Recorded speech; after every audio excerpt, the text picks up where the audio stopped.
Lagi loh udah sok. Dari jam 4 naik mobil sudah disuguhi apa tadi? Soto Banjar. Air. Laksa. Alhamdulillah, terima kasih yang banyak. Tapi nggak apa-apa, saya tetap musibah. Karena ini saya sampai di sini menjejakkan kaki di tanah kelahiran leluhur saya. Ini juga dari tidak terlepas dari rayuan seorang guru yang namanya Pak Abdan.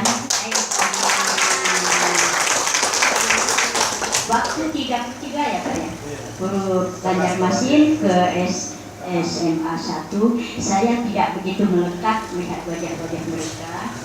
Setelah hari Senin pagi ada kontak, halo dengan siapa?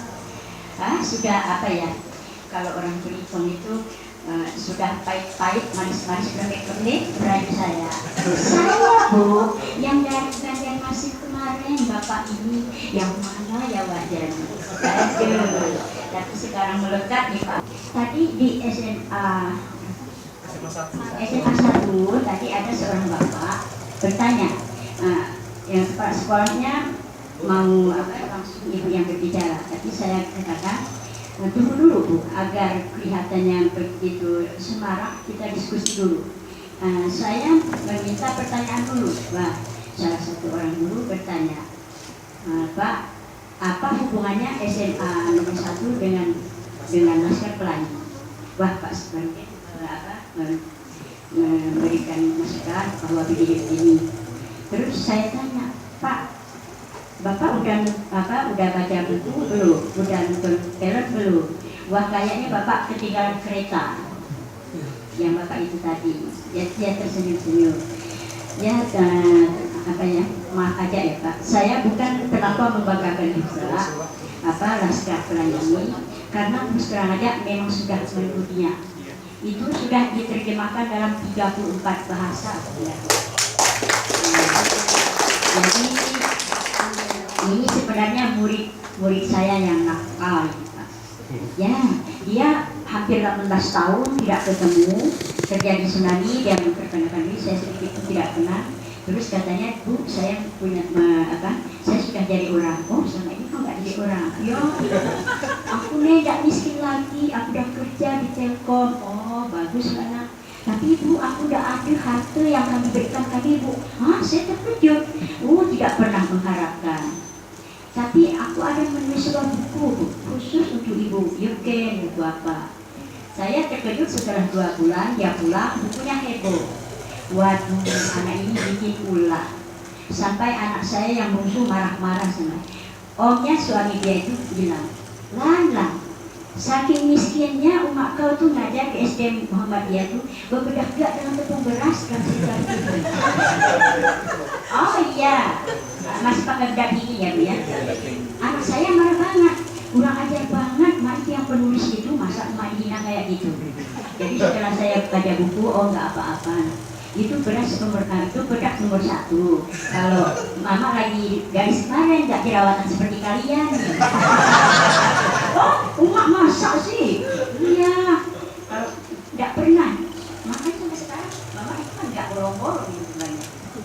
Jadi inilah dia. Tapi setelah saya baca ya, setelah 2 minggu saya dikasih ke kepala sekolah, kebetulan kepala sekolah itu tetangganya Andrea. Bu, ini bukunya dari kamu, jangan saya mau baca lah buku itu. Ya, saya membaca itu malam hari, ya terkejut, ya menangis, ya tersenyum, ya semuanya berbaur-baur. Jadi buku itu 75% saya katakan dengan mantan-mantan sekolah yang pernah sekolah dengan saya. Kira-kira berapa persen yang nyatanya, kemudian itu kan novel, pasti ada bumbunya. Kalau 75% itu kisah nyata.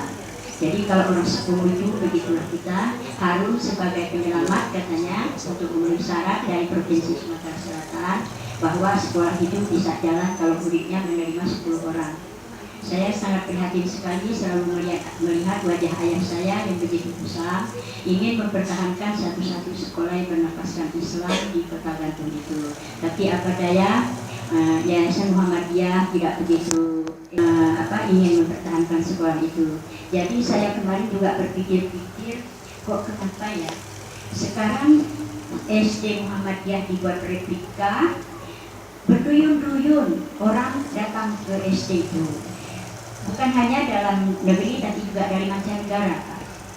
Jadi mungkin ini ayah saya juga masih tersenyum juga di sana, mungkin juga beliau bahagia karena beliau begitu menyayangi sekolah SD Muhammadiyahnya.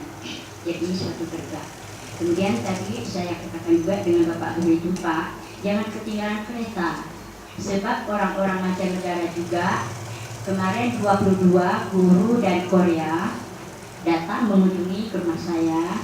Kemudian guru dari Singapura, kemudian profesor dari Jepang yang usianya baru 38 tahun tapi sudah profesor. Profesor itu jurusan antropolog, yaitu pemerhati budaya masyarakat. Jepang itu 1 minggu di tempat kita, dia tidak mau menjajaki pantai karena pulau dia katanya dikelilingi oleh pantai juga. Jadi dia hanya menjajaki cerita Laskar Pelangi. Yang kebetulan Bang Andrea lagi merehab-rehab museum itu, jadi Pak Adi tidak menunggu tamunya. Akhir dari pertemuan mereka itu 1 minggu kemudian Bang Andrea mengadakan konser bersama teman-temannya yang autis, Harun, kemudian Alen, kemudian Berjali, kemudian Hamdi, semua itu anak-anak autis. Profesor itu terkejut, kok aneh ya, orang kayak gini bisa dekat dengan orang yang terkenal seperti Bang Andrea. Maksudnya orang yang keterbelakangan, yang anak yang berkebutuhan tadi. Kalau di Jepang katanya dia ngomong sama anak-anak yang di dekat situ, anak-anak muda yang di museum itu. Kalau di Jepang orang kayak gini dikucilkan, sehingga tidak banyak mereka yang bunuh diri karena tidak merasa dihargai. Ini suatu hal yang akan saya bawa ke negara saya. Nanti akan saya rubahlah cara berpikir bagi orang-orang yang normal katanya, bahwa mereka ini juga harus dihargai. Betul kata saya. Jadi kemudian juga ada guru dari Jerman, cewek, menangis-nangis di depan saya pikir dia kurang sehat, tapi bukan. Bu, saya terharu banget katanya bisa bertemu dengan seorang guru yang bisa memotivasi muridnya sedemikian. Saya juga terpanggil seperti ibu sebagai pendidik, tapi saya gagal, Bu, tidak seperti ibu. Kok bisa gitu? Sudah 3 generasi di Jerman itu cuek dengan pendidikan. Saya berusahalah mengarahkan mereka dalam pendidikan, tetapi mereka cek aja. Jadi pelarian saya sekarang saya mengajarkan anak imigran dari Somalia dan Afghanistan. Terus kata itu kok bisa gitu, saya bilang. Jadi kata temannya, ibu tahu nggak? Negara Jerman itu kaya, Bu. Yang nggak kerja juga digaji. Oh iyalah, buat apa tuh anak-anak mudanya belajar? Tidak terima saya, Bu. Mungkin kami akan dikalahkan oleh anak-anak imigran, katanya. Jadi mana ya, Bu, nasib bangsa saya? Bagaimana cara memotivasi mereka? Jadi saya jawab, oh nah, ibu belum pernah ke Jerman, belum pernah melihat kayanya Jerman, belum pernah melihat budayanya Jerman, jadi ibu tidak bisa jawab. Mungkin Bang Andrea yang bisa jawab, tapi selama ini Bang Andrea hanya menjajaki negara miskin. Pikiran Bang Andrea negara miskin itu karena kekurangan SDM-nya ya. Tapi rupanya Pak, negara kaya juga jadi permasalahan dalam pendidikan. Jadi alhamdulillah kita di Indonesia ini seperti Pak Solihin, anak-anaknya masih cukup bersemangat untuk mengikuti pendidikan. Walaupun sebenarnya negara kita ini kaya, tapi sebagian memang rakyatnya tidak dapat mengenyami kekayaan karena ada korupsi, gitu ya Pak, ya maaf aja. Nah inilah kadang-kadang saya beberkan ini karena saya kalau ada seminar guru, saya sering mengikuti, yang terakhir itu pasti ada tingkatan pendidikan ya. Kita selalu yang di bawah. Tapi saya bilang para guru jangan kecewa karena banyak orang-orang negara adi budaya ya, kuasalah yang telah menangis di depan saya. Kita tidak kekurangan untuk pendidikan. Nah ini adalah suatu hal untuk supaya kita lebih gigih lagi mengajar. Kemudian tadi Pak Suri juga menyiapkan buku Laskar Pelangi ini. Pengarang Laskar Pelangi ini adalah suatu contoh bahwa guru, bahwa kita pendidik janganlah sekali-sekali menyakiti fisik anak atau batin anak, seumur hidup dia akan terkenang. Kemudian janganlah selalu mengucilkan anak nakal, karena anak nakal itu ini sebenarnya untuk guru-guru SD sebenarnya yang sering saya gaung-gaungkan. Kalau SMA itu memang dia sudah bisa berpikir ya Pak ya, tapi kalau SD itu masih labil ya Pak. Tapi kadang-kadang guru SD ini ya sering gak sabaran, dia selalu mengucilkan anak-anak yang nakal, hiperaktif, anak autis. Kalau diarahkan sebenarnya mereka punya potensi yang bagus. Ini juga kepada guru, ini apa ya? Kalau di wilayah kita, tapi ini kalau SMA mungkin tidak ada ya anak yang SLB, yang pasti dia sudah SLB tertentu. Kalau SD masih ada satu wilayah SD itu tidak mempunyai sekolah SLB. Saya sarankan supaya guru tetap menampung mereka. Sebab walaupun mereka tidak punya pengetahuan, tapi mereka punya budi pekerti yang bagus. Ini yang bisa kita ajarkan. Anak itu bisa percaya diri. Jadi yang diharapkan dari Profesor Jepang itu seperti itulah. Saya bilang dengan dia, tidak boleh kita ajarkan mereka harus percaya diri. Si Harun yang pemain film itu, dia diambil dari SLB kemarin.